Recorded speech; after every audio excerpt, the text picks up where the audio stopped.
Los efectos especiales son recursos que se han usado desde hace décadas para mostrar al espectador algo innovador en la pantalla. A lo largo de este video iremos conociendo la evolución que han tenido los efectos especiales a lo largo de la historia. Veremos cómo pasaron de ser efectos ópticos creados por la perspectiva y el ángulo de la cámara a gráficos creados por computadora capaces de emular casi cualquier.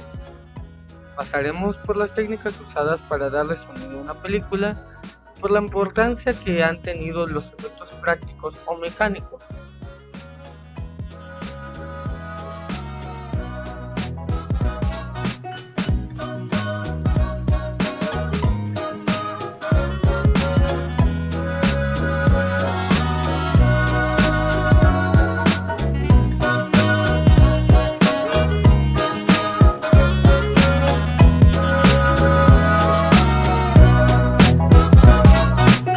March winds and April showers make way for sweet Mayflowers, and then comes June, the moon and you. Los efectos ópticos, también llamados visuales o fotográficos, son la base del funcionamiento de los efectos que conocemos hoy en día, además de ser los más antiguos. Se le puede dar este nombre a cualquier tipo de distorsión de la filmación directa hecha con la misma cámara con la que se está rodando. Pioneros como Georges Méliès, segundo de Chaumont, Willis O'Brien o Ray Harryhausen fueron los fundadores de esta clase de efectos. La animación en volumen o tridimensional, conocida a través del anglicismo de stop motion, que se le otorgó a Georges Méliès en 1896 tras un accidente fílmico en el que se detuvo el obturador al registrar el movimiento de personas y carruajes en la plaza de ópera en París. De esta forma descubrió que las imágenes se sustituían por otras, creando la ilusión de que la gente y los carruajes se transformaban por otros mágicamente. Y fue él mismo quien nombró a este suceso stop motion. Películas famosas en las que se utilizó esta técnica fueron King Kong de 1933 o Jason y los Argonautas de 1963. El matte painting es también llamado técnica de la pintura sobre vidrio. En esta técnica se pinta un decorado sobre una placa de vidrio dejando libre de pintura y por lo tanto transparente la zona del plano donde deberá verse a los actores. Cuando se proyecta la filmación de los actores detrás de la placa de vidrio, la cámara puede filmar el conjunto, dando la sensación de que los actores están insertados en el decorado pintado. Cuanto más realista sea la pintura sobre vidrio, mejor conseguida estará la sensación de realidad. El primer matte painting se hizo en 1907 por Norman Down, y otras películas que han usado esta técnica es El Mago de Oz, Ciudadano Kane y Star Wars Episodio 4, Una Nueva Esperanza. La rotoscopia es una técnica en la que sobre una mesa transparente son proyectados simultáneamente dos planos mientras un animador pinta o dibuja un objeto sobre uno de los dos planos. Esta técnica fue inventada por los estadounidenses Dave Fletcher y Max Fletcher en 1915. Fue utilizada en 1977 para el brillo de los sables láser de la película La Guerra de las Galaxias. En la técnica de la maqueta colgante se interpone una maqueta entre la cámara y un fondo verdadero, a menudo un decorado, lo que permite tener un fondo de 3 dimensiones, efecto no conseguido por la pintura mate. Este tipo de recurso fue muy usado entre los años 30 y 60. La intersección croma o chroma key es una técnica en la que se reemplaza el color de un plano por otro plano, fusionando ambos en un único plano. Desde que se utilizó por primera vez en el cine con el uso de pantallas azules en la película El ladrón Bad-Yad de 1940, la técnica de rodaje sobre un fondo uniformemente azul o uniformemente verde se ha hecho muy popular y es hoy en día bastante conocida por el gran público. La retroproyección o transparencia es la técnica en la que los actores reales son filmados simultáneamente a una proyección sobre una pantalla que se encuentra detrás de ellos. Esta técnica fue utilizada para rodar una escena de la película North by Northwest o La muerte en los talones en español de 1959. En esta escena se ven planos en los que Cary Grant se tira al suelo mientras un avión se le echa encima para asesinarlo. El actor se tiraba al suelo de un decorado mientras detrás, sobre una pantalla de cine, se estaba proyectando el plano del avión acercándose frontalmente a toda velocidad. El Softic es otro tipo de retroproyección, solo que en este no se puede mover la cámara que está grabando el conjunto del lugar. En 1978, para la película Superman, Zoran Perisic ideó una técnica que consiste en dotar el proyector de un zoom sincronizado por otro zoom, situado a su vez en la cámara que filma el plano. De este modo, cuando la cámara se acerca a Superman mientras se supone que éste está en vuelo, el plano proyectado atrás aumenta de tamaño en la misma proporción, creando la ilusión de que la cámara está filmando a un hombre en su entorno inmediato y que éste está realmente volando.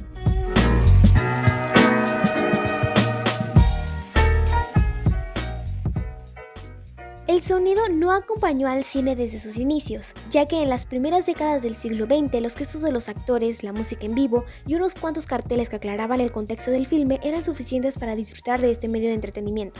Sin embargo, este también necesitaba evolucionar. Regresando a 1902, el inventor e industrial francés Léon Gaumont presenta por primera vez a la sociedad fotográfica el cronófono. Este tenía el propósito de mejorar la técnica del fonógrafo.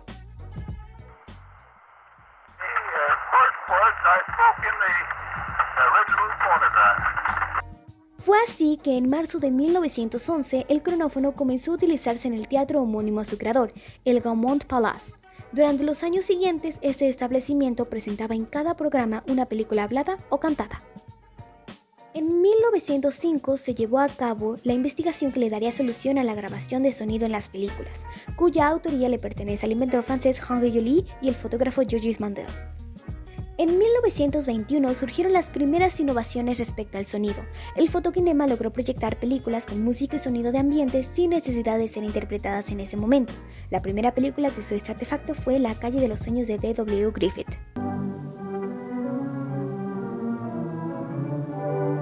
En 1926, la Western Electric desarrolla el Vitaphone. Este producto no fue obtenido por ninguna compañía más que por Warner Brothers, introduciéndolo en el último filme que estaban produciendo, Don Juan de Alan Crosland.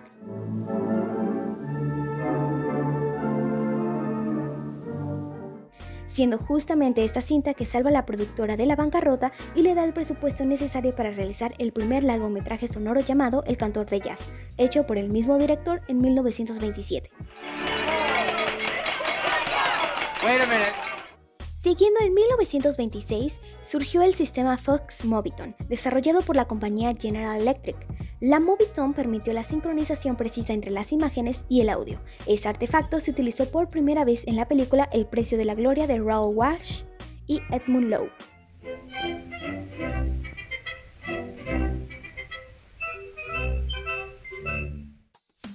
Cabe destacar que durante la década de 1920 las emisoras de radio descubrieron que los efectos recreados en vivo eran mucho mejores que el usar grabaciones. El pionero de esta técnica fue el artista Jack Donovan Foley. Él se especializó en efectos de sonido que recreaba en transmisiones en vivo de obras de radio. En Sonor surgió el término Foley, el cual actualmente es utilizado en el mundo cinematográfico para hacer referencia a los sonidos cotidianos que son agregados en postproducción. Más adelante profundizaremos en este tema. En 1939 nació el sonido multicanal. También durante este año surgió Fantasound de la mano de Disney. En 1940 se estrenó el primer filme con este tipo de sonido, Fantasía, de James Algar, Samuel Armstrong, Ford Beatty Jr., Herman Ferguson, David Hahn, Gene Hadley, Thornton Hill, Wilfred Jackson, Hamilton Lux, Will Roberts, Paul Sterfield y Ben Sharpton. A pesar de la calidad que tenía este sistema, era muy caro para muchos teatros. Pronto esta tecnología dejó de existir.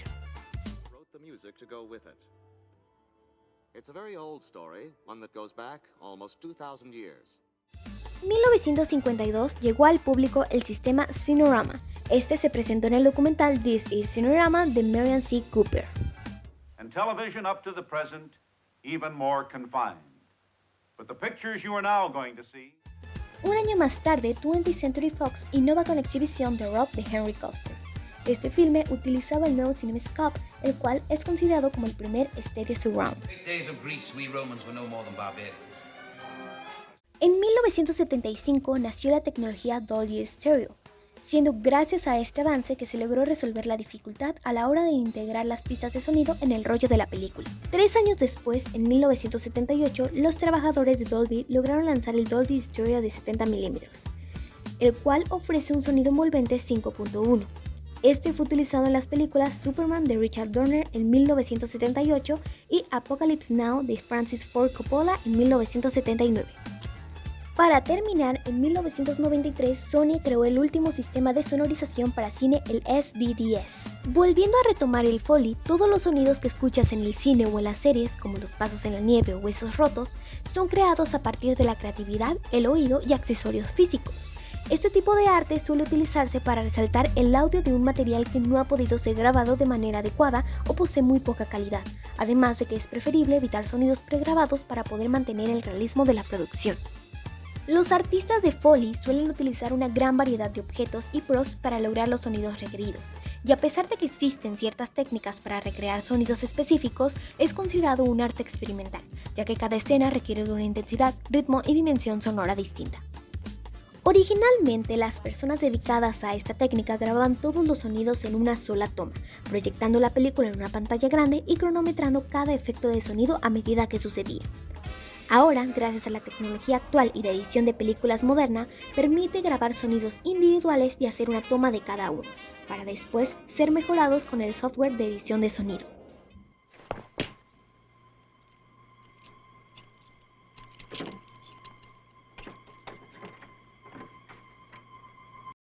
Gary A. Hager es uno de los artistas Foley más famosos hoy en día. Entre sus trabajos se encuentran cintas como War of the Worlds, Watchmen, Spider-Man, Robin Hood 2012 y Django Unchained.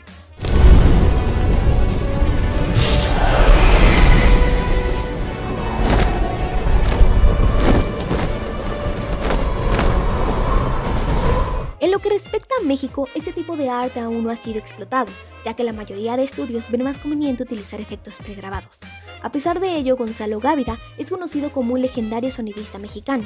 Por su talento participó en filmes como El bueno, el malo y el feo de Sergio Leone en 1966, El topo de Alejandro Jodorowsky en 1970 y el más importante, El exorcista de William Friedkin en 1973.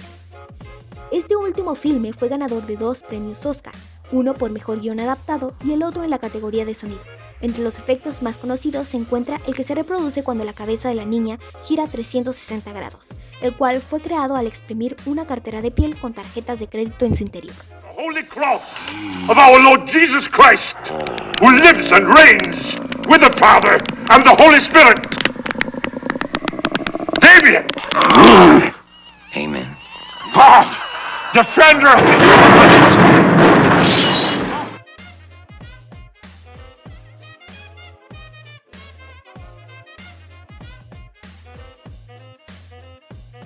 Ahora pasamos a los efectos de maquillaje. Heridas falsas, monstruos, alteración de las facciones y arrugas son tan solo algunos ejemplos de lo que se puede lograr por medio del maquillaje de efectos especiales, el cual es un trabajo meticuloso que consiste en realizar transformaciones sobre el rostro y o cuerpo de los actores para conseguir, con distintas técnicas y productos, crear un personaje acorde a las exigencias de un guión o de lo que se busque transmitir. Este tipo de maquillaje es muy utilizado en el mundo del cine, así como en el teatro, y es de suma importancia en el argumento y la trama de la obra a realizar. Esta práctica comenzó a finales del siglo XIX en el teatro, en donde los actores realizaban su propia caracterización, y se cree que las primeras manifestaciones de este tipo de maquillaje fueron la creación de arrugas y heridas en las obras. Sin embargo, el primer antecedente específico que existe en torno a estos efectos ocurrió en el año 1912, cuando se introdujo la primera base de maquillaje especial para la caracterización. 5 años más tarde, se abrió el primer departamento de maquillaje en un estudio de grabación, en donde el objetivo principal era hacer ligeros cambios en los rasgos de los intérpretes, pero sin salir de lo natural. Avanzando hacia los años 20, el cine mudo seguía teniendo un gran auge y la caracterización por medio de este tipo de maquillaje se iba haciendo cada vez más popular. En el año 1923, se creó el primer personaje propiamente caracterizado, el cual fue Quasimodo para la película El jorobado de Notre Dame. Se empleó goma flexible y algodón para crear esta apariencia tan peculiar. En la década de los años 30, las películas de terror tomaron gran relevancia. Fue aquí cuando en 1931 surgió la caracterización de uno de los personajes de Mary Shelley, el monstruo de Frankenstein, el monstruo más icónico de todos los tiempos. Asimismo, en 1939 fue estrenada la película El Mago de Oz, la cual contenía una gran cantidad de maquillaje de efectos especiales.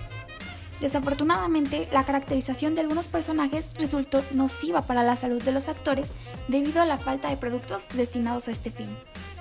Tenemos, por ejemplo, el obligado cambio de actor para el hombre de hojalata, debido a una alergia al polvo de aluminio que le provocó un colapso en los pulmones.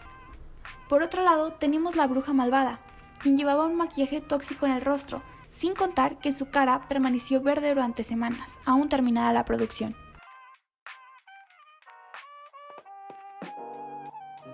Pasando a la década de los 40, el mundo del maquillaje comenzó a estar cada vez más intrigado por aprender anatomía para garantizar la autenticidad en sus creaciones, especialmente las reconstrucciones históricas y películas biográficas.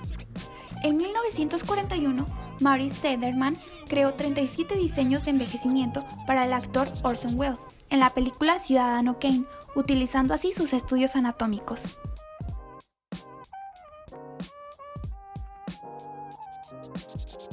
A principios de los 70s se desarrollaron las primeras prótesis faciales como las conocemos hoy en día, pero uno de los eventos más significativos fue la introducción del látex a la industria del maquillaje, lo que causó una gran revolución. Posteriormente, y debido a todos los avances y el trabajo de caracterización de cada vez más calidad, en el año 1981, la Academia creó la categoría específica de mejor maquillaje en los premios Oscar. A partir de los 90s, los avances en el maquillaje de efectos especiales fueron haciéndose cada vez más notorios. El látex y la gelatina fueron algunos de los esenciales para los maquillistas en la época. Además, se fueron agregando materiales que se siguen usando en la actualidad, como prostéticos renovados, Dermawax, una sustancia en forma de cera que normalmente se usa para dar una apariencia deteriorada, como por ejemplo en cadáveres, sobrantes de material, que se usa para simular venas o arterias, el hot glue, que es muy parecido al látex, solo que al calentarse puede ser reutilizado, moldes y sobre todo la famosa sangre falsa. Asimismo, con la expansión de la tecnología, se introdujeron nuevas técnicas para complementar los efectos de maquillaje, como por ejemplo, implementar la animatrónica en máscaras y prótesis y así lograr una visión más realista. Mientras la industria del cine y la TV evolucionan, también lo hace la tecnología, y con esto las nuevas herramientas que ésta nos puede brindar. De esta manera, el avance de los efectos del maquillaje viene estrechamente relacionado con ciertos trucos digitales, los cuales presentan la mayor amenaza para este campo. Efectos como el CGI hacen de cierta forma el trabajo de un maquillista y logran efectos que resultarían casi imposibles en la caracterización práctica. A pesar de esto, los expertos prefieren usar una combinación de ambos, efectos prácticos de maquillaje y un poco de efectos digitales. Hoy en día, este tipo de maquillaje sigue siendo bastante solicitado y requerido en campos como el cine, la televisión, el teatro, la publicidad e incluso la moda o la fotografía. Y parece ser que, por algunos años, ni siquiera la tecnología podrá reemplazar por completo la experiencia de este tipo de trabajo.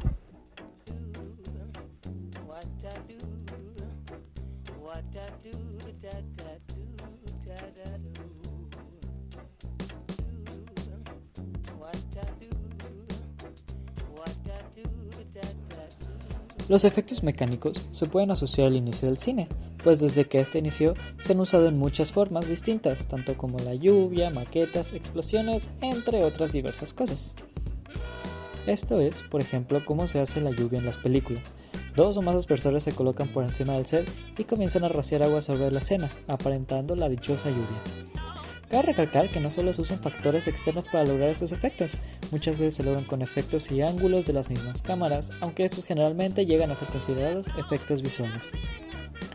Durante este recorrido veremos algunos ejemplos de películas y cómo estos fueron ayudando a evolucionar los efectos especiales mecánicos. Comenzaremos este recorrido hablando de la película Le Voyage dans la Lune o A Trip to the Moon, una obra de George Méliès, la cual fue el arranque del cine y los efectos especiales como los conocemos. Esta obra destaca por su uso de escenarios, disfraces, humo y entre otras varias cosas. La historia trata sobre un grupo de científicos que se plantean a ir a la luna y una vez llegando ahí, descubren una raza de alienígenas contra los cuales tienen que luchar antes de poder regresar a la Tierra. En esta obra se mostró que el cine no solo tenía que ser sobre acontecimientos reales, sino que también, con las herramientas adecuadas, se podían crear cosas fantásticas gracias a diversos trucos. La siguiente parada en nuestra lista es Metrópolis, creada por Fritz Lang. Esta película destaca por crear influencias para películas como Star Wars o Madonna, pero sin duda alguna, su mayor legado fue el trabajo pionero de Eugen Schuftan, creador del proceso que lleva su mismo nombre. Estas miniaturas permitieron a los directores soñar en grande, pues permite crear ciudades gigantes a escala, todo gracias al proceso Schuftan. Esto permitió la creación de escenarios que resultarían demasiado caros si se producieran en un tamaño real. Este método consiste en colocar un espejo 45 grados enfrente de la cámara para reflejar la miniatura o escenario en escala. Después se quitaba una sección de dicha miniatura para que los actores se vieran a través del espejo.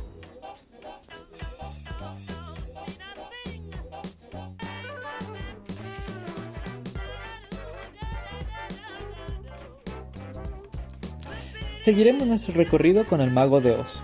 Esta película es el ejemplo perfecto de la siguiente técnica, el pintado en mate, el cual consiste en pintar un escenario inexistente e implementarlo en el montaje de la película. Eso se observa de forma excelente en la llegada de Dorothy a la ciudad de Esmeralda. Esta técnica aún perdura al día de hoy, aunque es mayormente digital. Sin embargo, se usa en prácticamente todas las películas sin importar su género.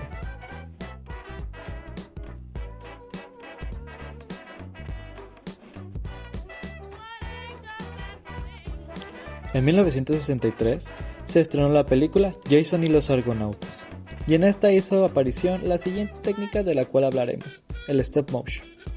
Esta técnica se había utilizado ya en películas pasadas, como es el caso de King Kong, que salió en 1933. Sin embargo, Jason y los Argonautas llevó esta técnica al siguiente nivel. El stop motion consiste en mover a los personajes fotograma por fotograma, los cuales generalmente son muñecos o maniquíes, haciendo que aparenten movimiento. Es una técnica muy tardada, pero que si se usa adecuadamente, resulta en escenas realmente sorprendentes.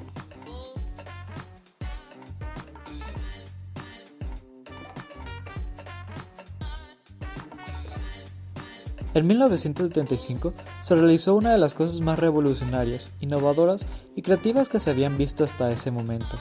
Jaws, o Tiburón, es una película que revolucionó en el campo de los efectos especiales mecánicos, pues fue en esta película donde se hizo uso de animatrónicos. Muchas películas han usado animatrónicos para lograr los acabados que necesitan, pero sin duda, la que más complicaciones y retrasos tuvo fue esta. La película se retrasó 3 veces más de lo que estaba planeada, todo debido a los problemas que causó el animatrónico debido a ser usado en condiciones no óptimas. Pese a todas las circunstancias, esta película demostró el potencial que tienen los efectos mecánicos para convertir cualquier escena en algo impactante.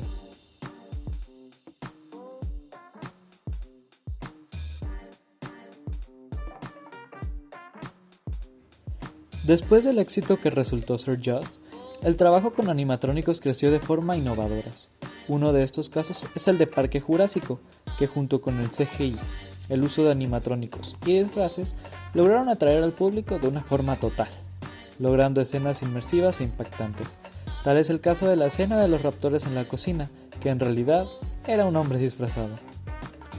Esta escena es tan poderosa gracias a los movimientos tan realistas y naturales de los raptores, que la evidencia quedaba en tensión por el mero hecho de imaginarse tener un dinosaurio de 75 millones de años en una cocina intentando comerse a un par de niños.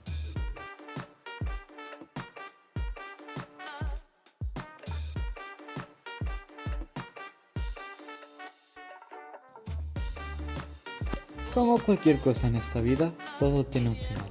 Y para los efectos mecánicos, la película Waterworld fue su caída. Con unos sobrecostos brutales y una supuesta falla al momento de utilizar los efectos mecánicos, Waterworld se convirtió en un emblema de las películas hechas a la vieja usanza. Gracias al avance del CGI y a desastres como lo fue Waterworld, el apogeo de los efectos mecánicos parecía haber acabado.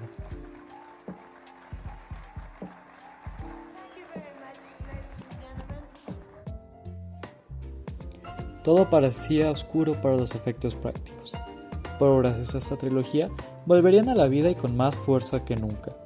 El Señor de los Anillos, una trilogía de películas que debutó en 2001, trajo de nuevo a la vida los efectos prácticos, con elementos como las armas, armaduras, miniaturas, criaturas y protésicos. Gracias a todo el esfuerzo y trabajo realizado en el apartado de efectos prácticos, todo daba la sensación de ser real, cosa que atrajo al público. Los actores podían interactuar con los fondos, las armas parecían capaces de cortar, las armaduras pesadas de llevar, incluso los monstruos y criaturas parecían tangibles. Todo esto y los minuciosos detalles permitieron que los efectos prácticos brillaran de nuevo con la luz con la que lo habían hecho en un principio. Esto dio pie a que futuras películas volvieran a confiar los efectos prácticos para lograr tomas y escenas inmersivas e innovadoras.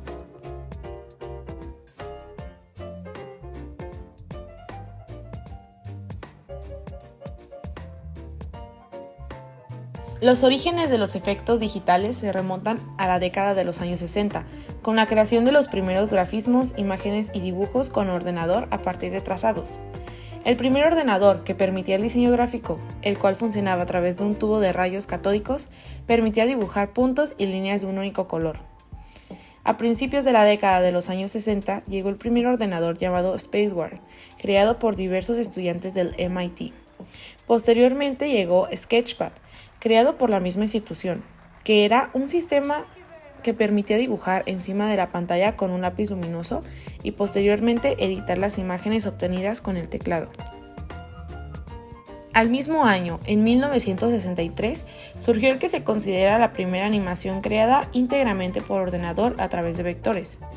Recibió el nombre de Simulation of a Two-Air Gravity Attitude, y en el video se mostraba cómo se podría cambiar la orientación de un satélite, el cual orbitaba alrededor de la Tierra. Esta fue la primera temática de los videos de animación por ordenador, simulaciones visuales de ideas científicas y técnicas.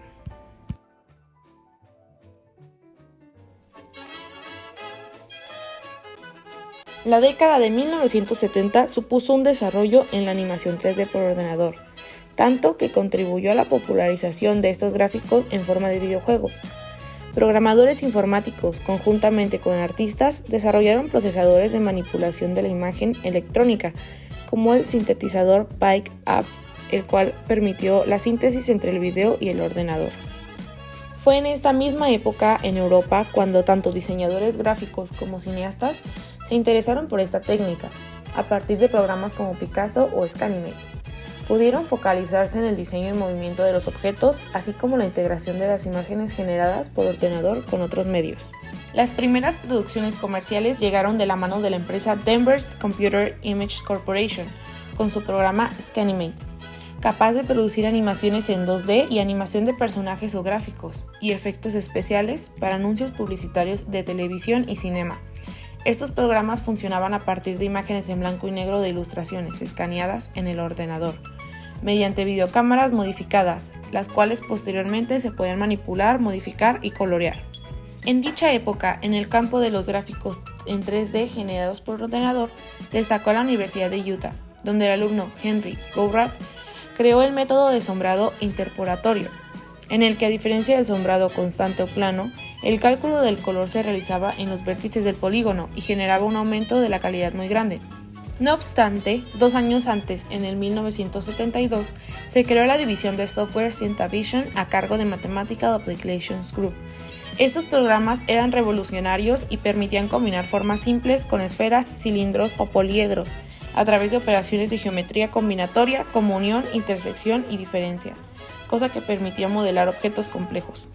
En 1974, Martin Newell, alumno de la Universidad de Utah, construyó una tetera en 3D, la cual tuvo mucha repercusión y hoy en día ha servido como modelo de referencia para la investigación de los gráficos en 3 dimensiones generados por ordenador.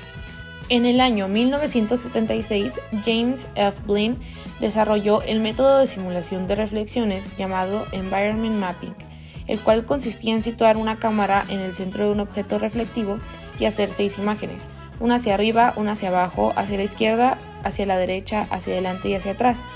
Con estas 6 fotografías se generaba una textura que, una vez enganchada sobre el objeto, daba la sensación de reflectir todo lo que tenía a su alrededor. En esta época, muchas empresas como Digital Effects, Magi o Information International Inc. se interesaron en la producción 3D por ordenador a nivel comercial, operando con software creado para las mismas y hardware gráfico diseñado para sus clientes. El primer cortometraje realizado íntegramente por ordenador fue Dilemma, creado en 1981 por John Hadas. En 1982 se creó el Silicon Graphics, el cual incorporaba un software para crear imágenes 3D y se centraba en crear ordenadores con un alto rendimiento gráfico que incorporaban procesadores de alta velocidad.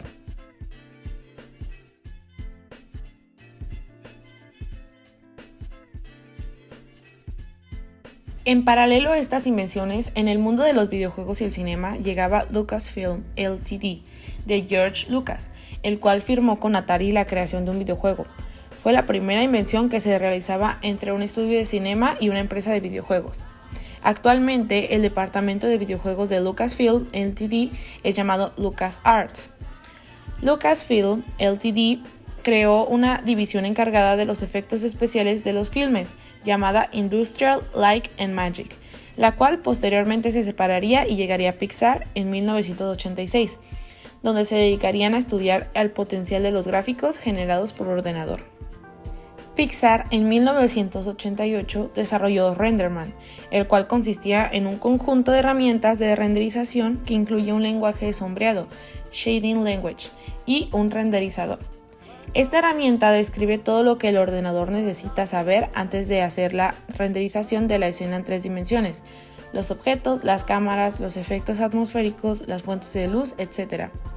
A mediados de la década de los 80, los algoritmos para la creación de imágenes por ordenador ya estaban inventados completamente, pero a causa de que su uso no estaba extendido y su coste de producción era muy elevado, causó que los estudios cinematográficos no confiaran en los efectos generados por ordenador.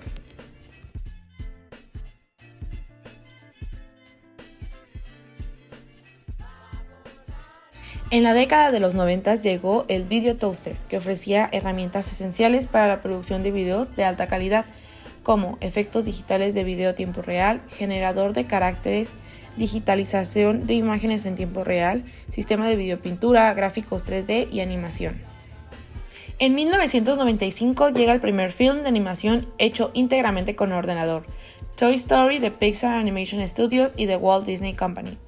Fue un éxito de taquilla y público. A partir de esta película, el público del cinema supo que el cine de animación por ordenador podría ser un gran competidor del tradicional cinema de dibujo bidimensional.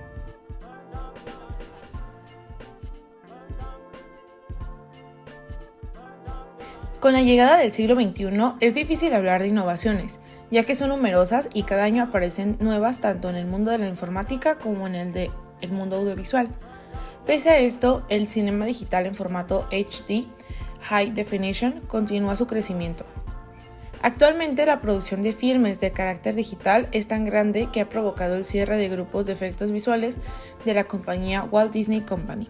Esta época se caracteriza por el hecho de que el mundo del cinema está cada vez más posible para el usuario, que puede editar sus propios videos con programas de edición como Adobe Premiere o Final Cut, y que todos pueden introducir efectos digitales y visuales con programas como Combustion o Shake. Hasta hoy en día todos pueden crear personajes animados con programas como Maya o 3D Studio Max, y esto es debido a la popularización y democratización de la tecnología, la cual cada vez va más presente en nuestra vida y a nuestro alcance.